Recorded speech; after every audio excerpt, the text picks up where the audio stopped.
This is Phoenix 4. Firm inbound. Dart starts on BTR. A firm, solid copy. 100 over 100. Hey guys, welcome back to DCS. You joined me on the morning of February 7th. I just wanted to take a third look, or I guess a third video look at starting the Huey, kind of more in-depth look at that. Kind of going over some of the things I didn't cover in the first video, mainly all the dials and stuff that aren't used for regular takeoff, but have a bit more of a niche use. So first off, I did also want to cover that the inverter inverter switch up here for AC power, you don't necessarily need to wait until the helicopter engine is running, especially if you're doing a ground power start. Since all it is doing is taking some of that DC power and putting it into AC, we actually can turn it on with ground power on. So you join me here, we've got ground power, engine's not running, essentially we're just tied to the generator. So we're going to go ahead and turn that inverter on. You can hear it kick in, but nothing shut down. We've got no warnings. In fact, the inverter light has actually turned off, and now we can have access to our ASI and HSI here. So we might as well just go ahead and synchronize this. Actually, let's maybe not, because it's going to factor into one of the dials I touch later. Perfect. So we're going to go ahead and work top down, looking up back here at the overhead console. Take a look at some of the things that we didn't take a look at. So first up, we've got our internal lights and a PITA heater switch here. So the dome light, which is this switch here, has got 3 positions: off, which it currently is. You can set it white, and you can see that the lights back there kick in, and we've now got lighting in the cabin. And you can also set it for green for a little less garish light. We don't really need it. It's the morning, so we'll go ahead and turn that off. Maybe we'll leave it green, just for visibility. Next up, we've got the PITA heater switch. So your PITA system is essentially a little tube on the exterior of the helicopter. I believe it's just around here. Essentially gives the helicopter the data it needs for its airspeed indicator, its vertical speed indicator, and its barometric altimeter here. So if that starts to freeze over, you're going to start getting errors in your airspeed primarily. It'll start to function kind of more similarly to altimeter, i.e. when you increase your altitude, the knots will also increase. If you decrease your altitude, the knots will also decrease. It's caused from a blockage of ice in the system. In order to remove that, you turn on your PITA heater switch. Doing so will cause not a failure, but an error to accrue in your magnetic compass. A couple other things that'll make errors is turning on your landing lights and your searchlights, which is another thing I didn't cover, the searchlight. So now if we were to start flying with those two on, we'd get some errors in our magnetic compass. So that's something to note. PITA heater switch should only really be used when your your exterior thermometer is reading under that 0 mark, that freezing mark. It's done in degrees Celsius, or degrees Canadian as I like to call it. Next up, we've got our miscellaneous panel, so wipers generally. Also, you can arm or disarm your cargo release button, which is this red button right here, and also the manual cargo release foot push button there. When that's armed, and when the system's all set, this light will turn on to tell you that your cargo release is armed. We don't have the engine running right now, which is I guess why that's not showing up. Next to that, we've also got some of our windshield wipers. So this leftmost one selects which of the 2 windshield wipers is armed.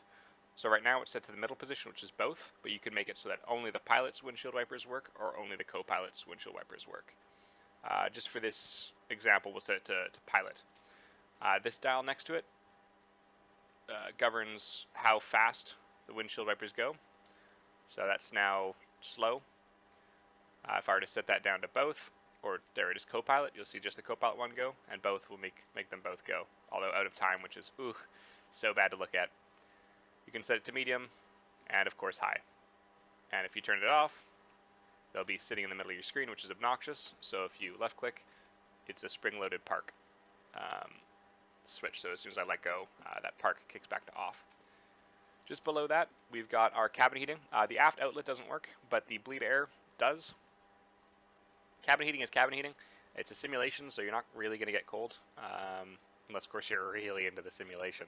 But the bleed air essentially sends bleed air from the engine back into the cabin, which heats it. We also have our NVG position lights. So if you mouse over, it says navigation position lights. This confused the crap out of me, but this is actually your IR position lights. So if we turn it up to 4, bright, and head to the exterior. Oh god, that's going to be really confusing for you because you're going to have 2 exterior cameras. You can see nothing has changed because we don't have our night vision goggles in right now. Next up, you've got instrument lighting. This should be pretty self-explanatory. It's the backlights of all your instruments, so you can turn them all on and kind of take a look at the visibility that gives you. A lot of pilots prefer to have that on even during day flights. I don't. I find it a little bit much, so I generally leave them off. What else didn't we touch? We'll look down at the maybe we'll look at our dashboard here. Really, the only thing that I'm going to cover, because the IFF isn't functional, and we'll go over the marker beacon in the later episode, is this compass. So you can set the way that this compass works, either magnetic, so this compass will essentially follow your magnetic heading, or you can set it to free gyro, which essentially means that whatever you set here, it's going to be free running. So you'll need to kind of manually set the heading every once in a while, but it can accrue less errors than in magnetic. If you are doing it in magnetic and you do like some really crazy maneuvers, you'll accrue errors. It will eventually fix itself. I generally leave it in magnetic, but hey, if you want free gyro or the DG position, you can do that as well. Neat. What next? What next? What next? Okay, probably we'll look down at maybe the rockets, I imagine. We didn't go over the rockets or the flares, actually, so we'll take a look at the flares first. It's kind of, I guess, more important for beginner flyers. Okay. So up here we've got the flare dispense button. This flare dispense button is exactly what it says. If you press it once, it'll dispense one set of flares, one pair of flares. If you hold it down, it'll start dispensing flares every 3 seconds. One pair of flares every 3 seconds. You've got your ripple fire cover here. So if you can open that up, see a little ripple fire switch. If you press that ripple fire switch up, all of your indicated flares will fire in a ripple. So very rapid succession. It's kind of used for an emergency or if you need to get rid of just that extra little bit of weight. I don't like to do it because it means I don't have flares for whenever you get that weird Igla dude back in the airfield. Just designed to murder you. Next to that, we've got the flares. So this is your flare indicator. This indicates how many pairs of flares you have. So if you've got 40 flares, you'll want to set it to 20 using the mouse wheel there. If you've got 60, you'll set it to 30, so on and so forth. In order to reset it, you push it in. If this is set to 0, regardless of the amount of flares you have, even if the system's armed and you're pressing the flare dispense button, nothing will happen. You need to manually indicate the amount of pairs of flares you have. So essentially, you're arming those flares. Next to that, we've got the arm and safe button. The default is, of course, safe position, but if you arm it, you get this little light up. And now if I were to press the flare dispense, it would actually work. And you would see this start to tick down with every flare that gets, or every flare pair that gets dispensed. My goodness.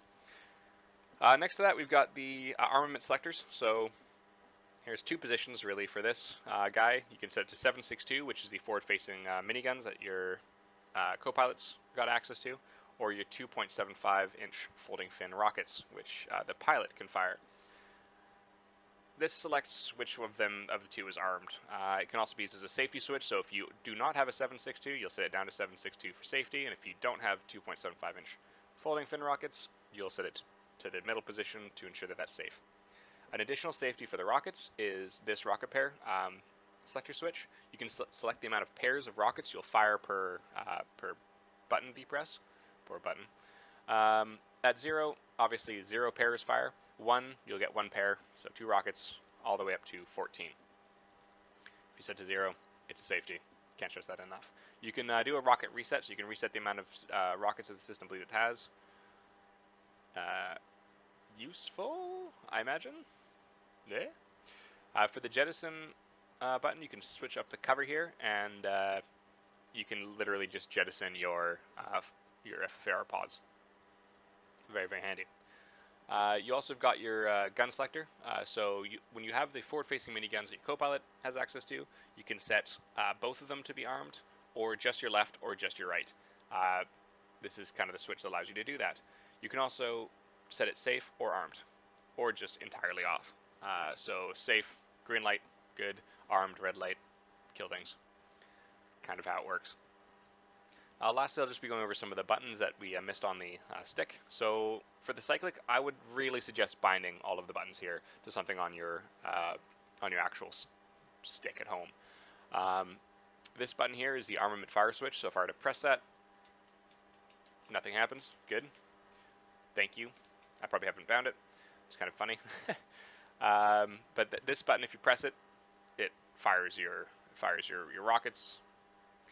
This middle button here, this hat, is a hoist hat. I believe this allows you to pull in and drop your hoist.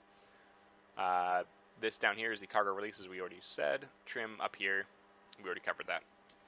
On your collective stick, we've got a couple different options. Your landing light, on, off, we've covered that. Sling load, you can turn it on, or you can stow it. Or sorry, your sling load, what am I talking about? Your searchlight. So you can turn it on, you can turn it off, or you can stow it.